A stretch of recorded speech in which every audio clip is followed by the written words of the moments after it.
Yes, Good evening, sir. Dr. Karthikeyan. Yes. Sir, do you encourage a CPAP delivery through RAM cannula, sir? Yeah, I mean, obviously that's one of the options available. And as I told you, we may need to set the pressure higher, but always go by looking at the baby's response. So suppose we Because set a CPAP of because 5. Yeah, in our unit we found that the nasal injury and the delivery and all were with the other interfaces it was very actually some problems were there. But after using RAM cannula with the proper seal being applied through the nose and ensuring the delivery of the pressure, we found that the adverse effects are really less while using yeah, RAM cannula. yeah. So I So mentioned the same as well, but remember you need a 30% leak. It should not be a snug okay, fit. okay, okay. Thank you, sir. Educate your team also. In case they're having a snug fit, you may have CO2 retention and also the noise problems may be there. Okay. So just you need a 30% leak because it's a single cannula.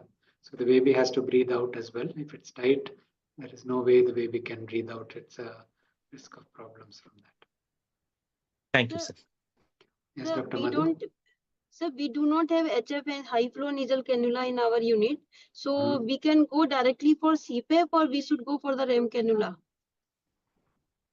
See, CPAP, if you have bubble CPAP, I mean, some units are using bubble CPAP with RAM cannula as well. But I mean, obviously, what interface you use depends on what you're comfortable with and work on preventing the injury. High flow nasal cannula is relatively simpler, cost-effective option. If you have a unit of say 10 beds, you need 2 ventilators, 2 or 3 bubble CPAP devices, and 2 or 3 OptiFlow. Then you can support many babies in terms of non-invasive ventilation and invasive. So high flow nasal cannula is useful to have. It only you have already the blender in your unit.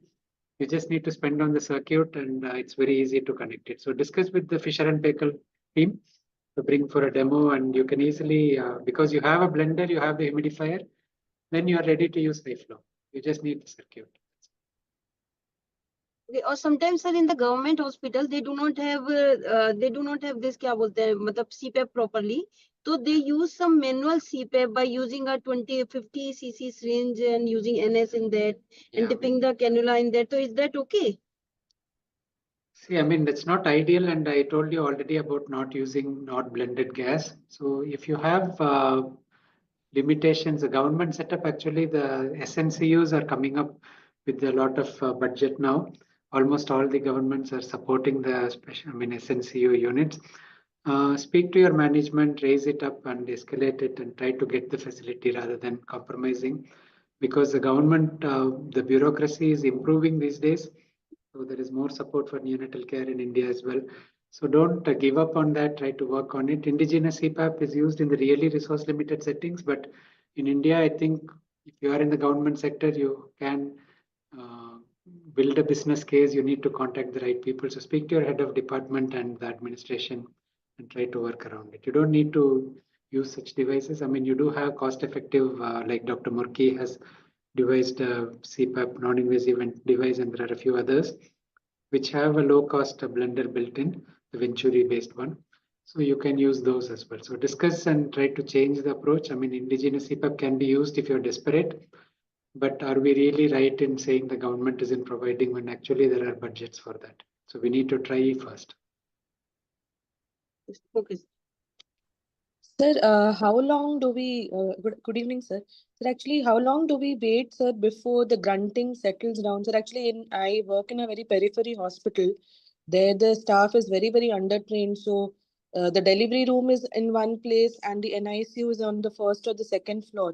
So, in that case, while we take the child who's grunting from the ground floor to the top, it takes a lot of effort to first counsel the parents, make them understand the whole situation, then whether they are ready for the admission or not. So that a lot of time is wasted. So during those times, like this only oxygen without a blender is being given through nasal prongs.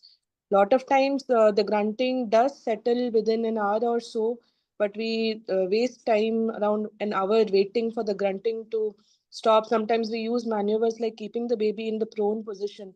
So, sir, like from a practical aspect or like through guidelines, what is the ideal situation in these cases, sir? Like a lot of times we are using the hood box also.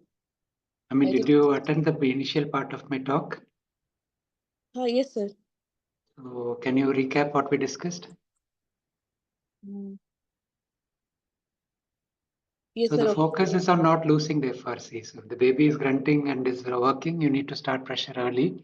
Okay, You need sir. to work on a system where you can deliver the pressure right from the labor room. So the devices that I told you, if you don't have mechanisms already, buy a device where a transport option is there for the same device, and you can set it up in the NICU as well. The same can be used the incubator. You can bring the baby and keep the baby in the incubator in the NICU. Okay, So sir. obviously you have to work on this part and improve the care. If you start early and educate the nursing team, so proper education of the nursing team is very important. So there are ventilation courses, including nurses, which are cost effective. So you should look at options to train the nurses, and you can teach them yourself as well. So don't ignore educating the nurses. Okay, Proper sir. monitoring, I mean, the nurse ratio may be an issue when they are overworked. So obviously that is another thing in the resource limited settings. If the nurse is too busy looking after a few babies, so you have to have a buffer. And these babies can collapse if you don't start the right treatment. So in a resource limited setting, it's all the more important that you focus on preventing complications by timely intervention. So you don't allow the lung to close down by letting the baby grunt away. So if you have high flow, you can start high flow in these babies. You may be worried about starting bubble CPAP unnecessarily, but there is a little cost to the circuit. So it's a balance between, are you using reusable or disposable circuits? No, sir, reusable. Actually, it's a very poor setting. Like people who come, they don't have money to even pay for the circuit, sir. So we are just. And you have 2 or 3 circuits available. Suppose We have you start a double. baby for a brief time and another baby comes, you can switch. Yes, sir. Yes, sir. That we have. That case, I mean, reusable circuits, the cost is not as high.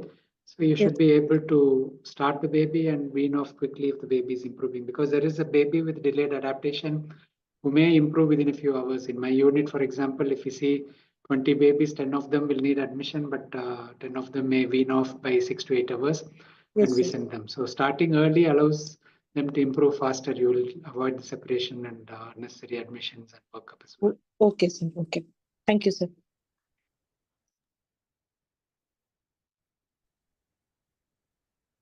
Any other questions? Dr. Satish, you have a question? Sir, good evening, sir. I am Dr. Satish from Pudukkottai, sir.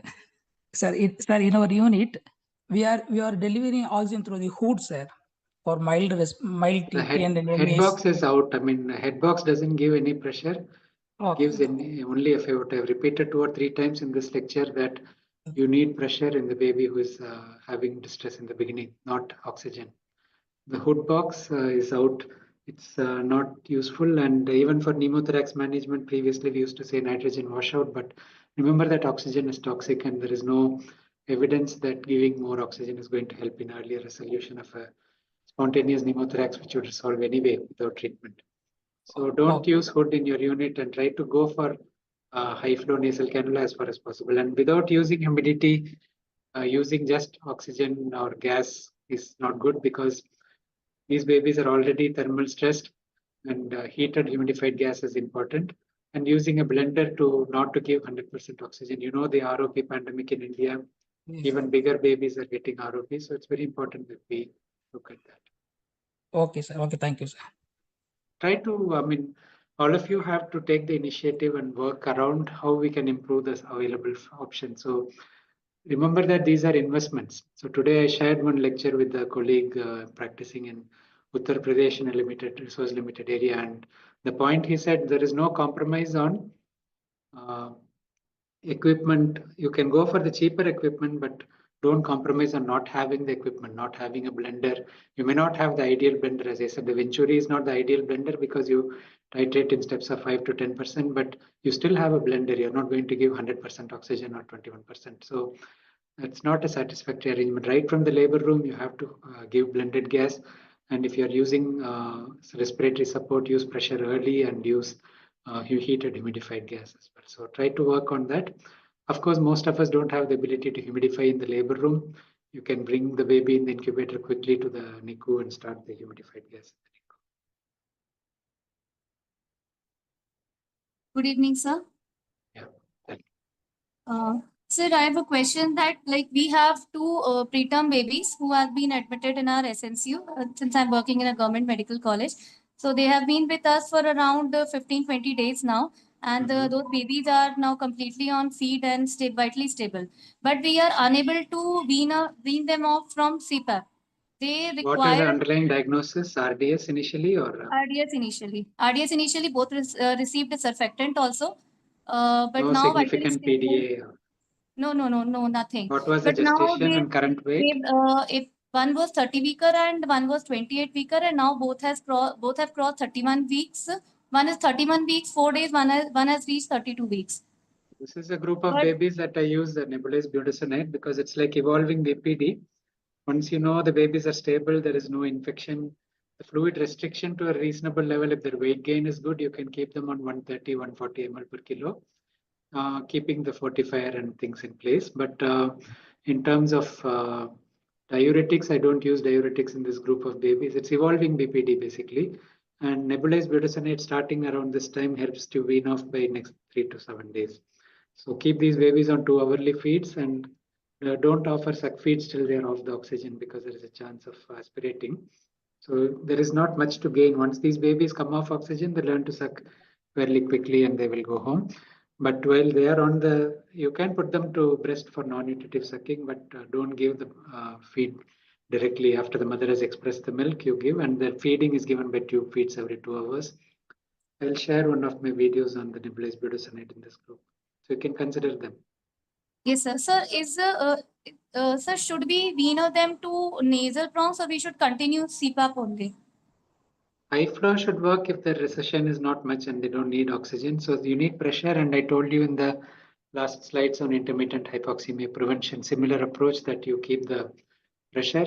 I mean, remember that as a high flow of 3 to 5 liters is going to give a CPAP of 4 to 5 as well, the small babies. So you can use either. I mean, as I said, depending on the prioritization, but you need to help the lung heal, and BPD is lung inflammation.